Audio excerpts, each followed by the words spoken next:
Imagine this. You're standing in front of a mirror, but the reflection staring back at you is not the person you expected to see.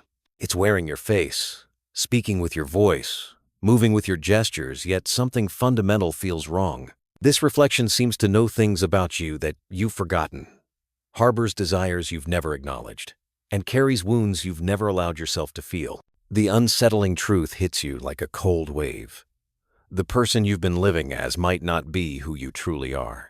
Now, imagine discovering that this isn't just a metaphor that every morning millions of people wake up and perform elaborate rituals of self-deception, convincing themselves that the carefully constructed identity they present to the world is their authentic self. They dress in clothes chosen to fit an image, speak words filtered through layers of social conditioning, and make decisions based on expectations they've never questioned. They live entire lifetimes as strangers to themselves. And most tragically of all, they never even realize it. But here's where the paradox becomes truly disturbing. The more desperately we try to find ourselves through external means, career achievements, relationships, spiritual practices, or self-help methodologies, the further we drift from our authentic core. We chase shadows of identity, mistaking the persona we've built for the person we actually are. We seek validation from others to confirm an identity that was never truly ours to begin with. Think about the last time you felt completely, authentically yourself. Not performing, not adapting, not seeking approval, just being. Can you even remember such a moment? Or have you become so accustomed to wearing masks that you've forgotten what your actual face looks like? Carl Jung understood something that most people spend their entire lives avoiding, that the self you think you know is merely the tip of an enormous psychological iceberg. Beneath the surface of your conscious mind lies a vast, largely unexplored territory filled with repressed memories, disowned aspects of personality, and potentials you've never allowed yourself to actualize. Most people live their entire lives in the shallow waters of surface consciousness, never daring to dive into the depths where their true self awaits. But what if this isn't merely philosophical speculation? What if there are actual, identifiable forces working beneath your awareness right now, shaping your thoughts, emotions, and choices in ways you cannot perceive? What if the person you believe yourself to be is actually a carefully constructed illusion, and your real life, your authentic existence, is waiting for you to wake up and claim it? The question that will haunt everything we explore together is this: if you're not who you think you are, then who are you really? And perhaps more unsettling still, are you brave enough to find out? Stay with me, because what we're about to uncover will shatter every assumption you've made about your own identity. The forces we'll expose are operating in your mind right now, and by the end of this exploration, you'll possess something most people never gain the ability to see through: the illusions that have been controlling your life. But I warn you, once you see what I'm about to show you, you can never unsee it. The comfortable lies you've been telling yourself about who you are will crumble, and what emerges from that destruction will either terrify you or set you free. The tragedy of human existence is not that we suffer, it's that we suffer unconsciously, enslaved by forces we cannot name and controlled by patterns we refuse to recognize. From the moment you drew your first breath, an invisible war began raging within your psyche, a battle between who you authentically are and who the world demands you become. And here's the devastating truth: in most cases, the world wins. Carl Jung called this phenomenon the tyranny of the collective unconscious, the inherited psychological patterns, cultural expectations, and societal conditioning that infiltrate your mind like a virus, quietly rewriting your authentic impulses until you mistake their voice for your own. But Jung wasn't alone in recognizing this psychological colonization. Friedrich Nietzsche warned of the herd mentality that transforms individuals into mere echoes of mass opinion. Arthur Schopenhauer spoke of the will as a blind, unconscious force that drives human behavior beneath the surface of rational thought. Each of these thinkers glimpsed the same terrifying reality. You are not living your life. Your life is being lived through you. Think about the last major decision you made. Did it emerge from your deepest knowing, or was it the predictable result of invisible programming? When you chose your career, your relationships, even your daily habits, how much of that choice was authentically yours? And how much was the inevitable outcome of conditioning you never questioned? The disturbing answer is that most of what you consider your thoughts, desires, and fears aren't yours at all. They're psychological hand-me-downs, inherited from parents who inherited them from their parents, passed down through generations of people who never stopped to ask whether these patterns served their authentic nature. This is why Jung emphasized the concept of the persona, the mask we wear to navigate social expectations. The persona isn't inherently evil. It's a necessary adaptation that allows us to function in society. But here's where the tragedy unfolds. Most people become so identified with their persona that they forget it's a mask at all. They spend decades perfecting this false self, investing all their energy in maintaining an identity that was never truly theirs. They chase achievements that don't fulfill them, maintain relationships that don't nourish them, and pursue goals that leave them feeling empty, precisely because these pursuits arise from the persona's desires, not the authentic self's calling.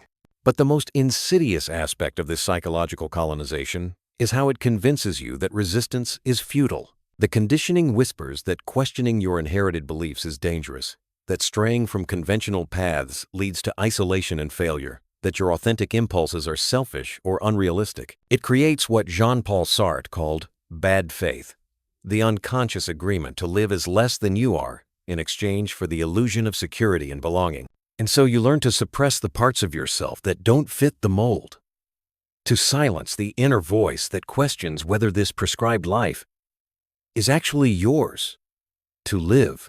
You develop what Viktor Frankl recognized as an existential vacuum, a profound sense of meaninglessness that no external achievement can fill, because you're living someone else's definition of success rather than discovering your own purpose.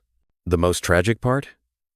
This psychological imprisonment feels like freedom because you've never known anything else. You mistake the prison walls for the boundaries of reality itself. But the real horror isn't just that you're living someone else's life. It's what this psychological colonization does to your capacity for authentic experience, genuine connection, and meaningful existence. The consequences ripple outward like invisible shockwaves, distorting not just your inner world, but the very fabric of reality you inhabit. Consider this. When you suppress your authentic self in favor of the socially acceptable persona, you don't simply hide your true nature. You begin to lose access to it entirely. Neuroscience reveals that unused neural pathways literally atrophy.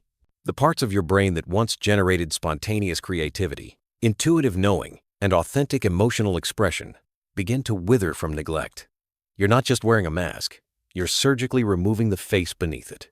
This creates what psychologists call emotional numbing, a gradual deadening of your capacity to feel deeply.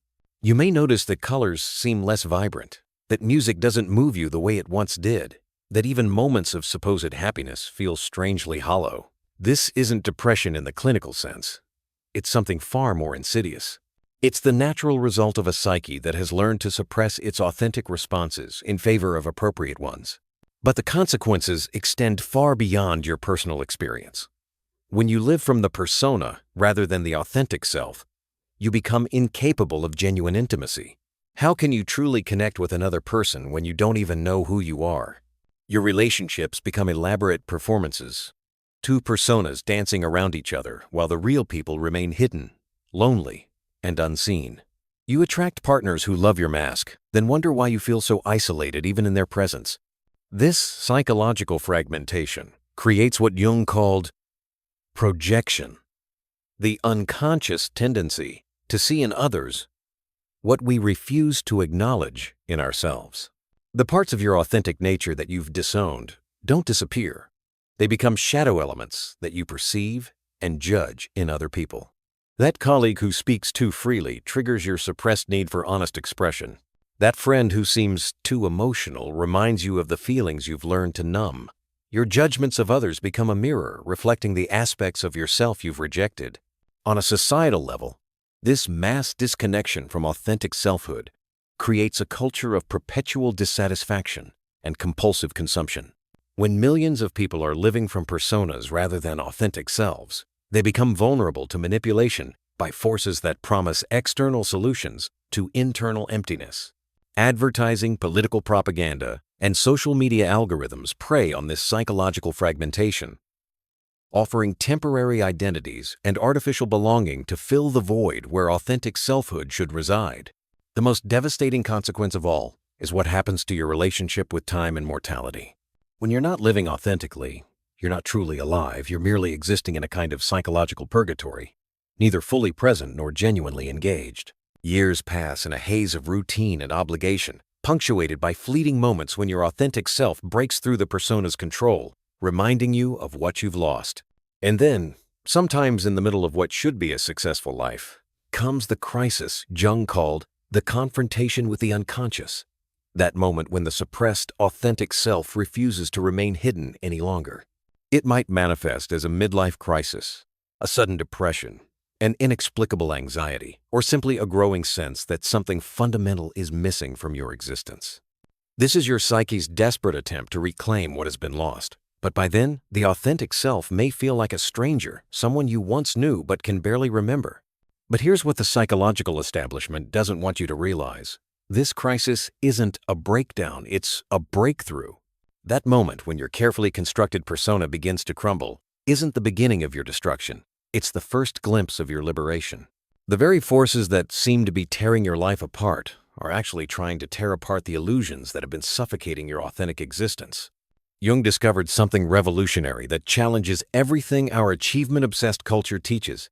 The path to authentic selfhood doesn't run upward toward more success, more approval, more external validation. It runs downward, into the depths of what he called the shadow, those rejected, suppressed, and disowned aspects of your personality that hold the keys to your wholeness. This is why conventional self-help fails so catastrophically. It tries to improve the persona rather than transcend it.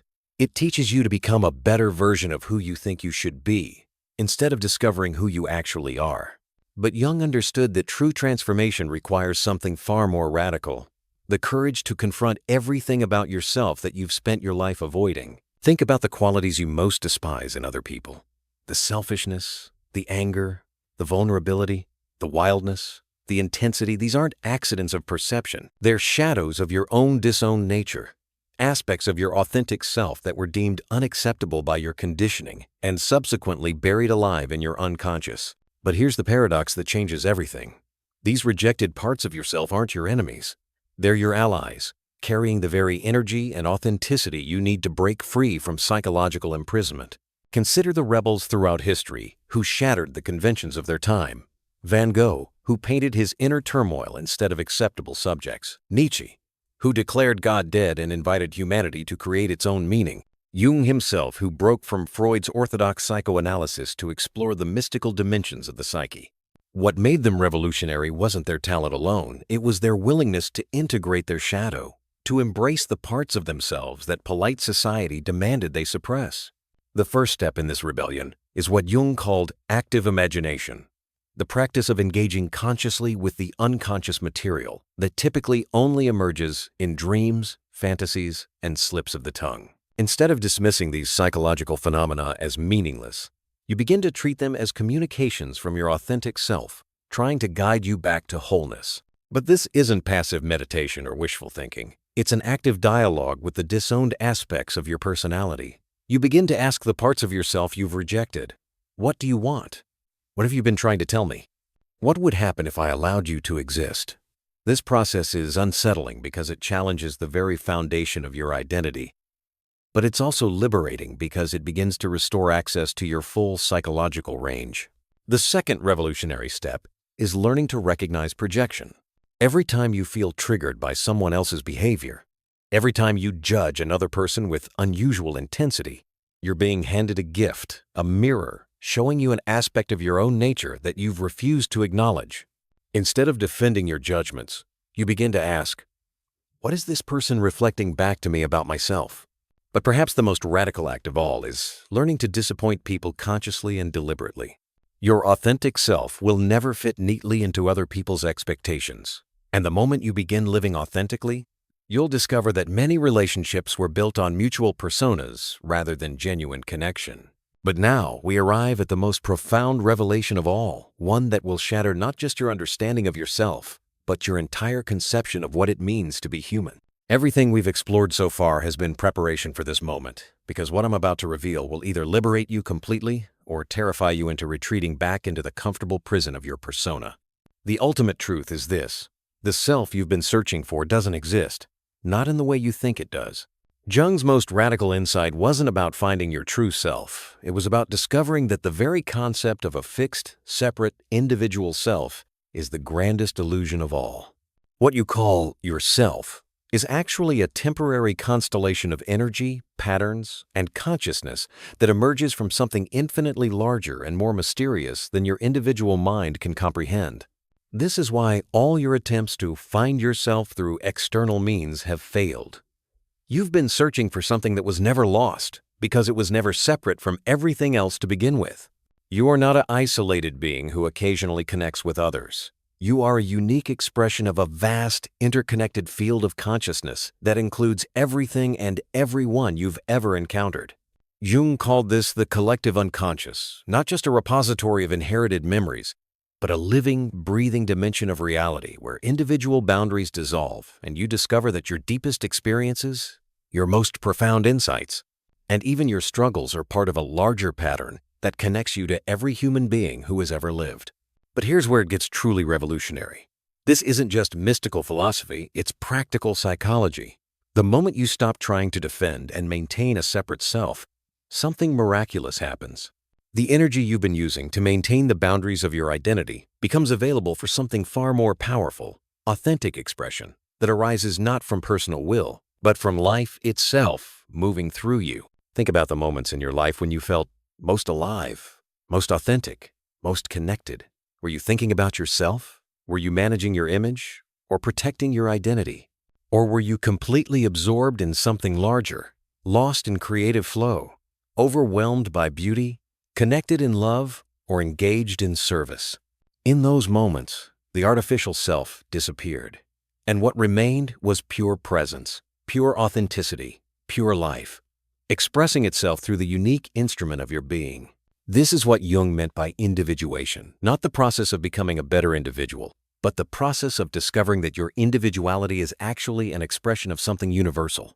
You are not meant to be a perfect, completed self. You are meant to be a clear, authentic channel through which life can experience itself in ways that have never existed before and will never exist again. The fear of losing yourself that prevents most people from this realization is actually the fear of discovering what you truly are. Not a separate, isolated being struggling to survive in a hostile universe, but a beloved expression of the universe itself, awakening to its own infinite nature through your unique perspective. This is why life begins when you find yourself not because you discover some fixed identity, but because you realize that what you truly are is so much vaster, so much more connected, and so much more alive than the limited self you thought you had to protect and defend. So the question that began this exploration, who are you really, now reveals its answer. You are not who you think you are. You are not even who you hope to become. You are the very consciousness through which existence knows itself, wearing the temporary costume of your particular life, playing your irreplaceable role in the infinite theater of being. And now, having glimpsed this truth, you can never again pretend to be anything less than what you are. A miracle of consciousness, awakening to itself through the gift of your authentic existence.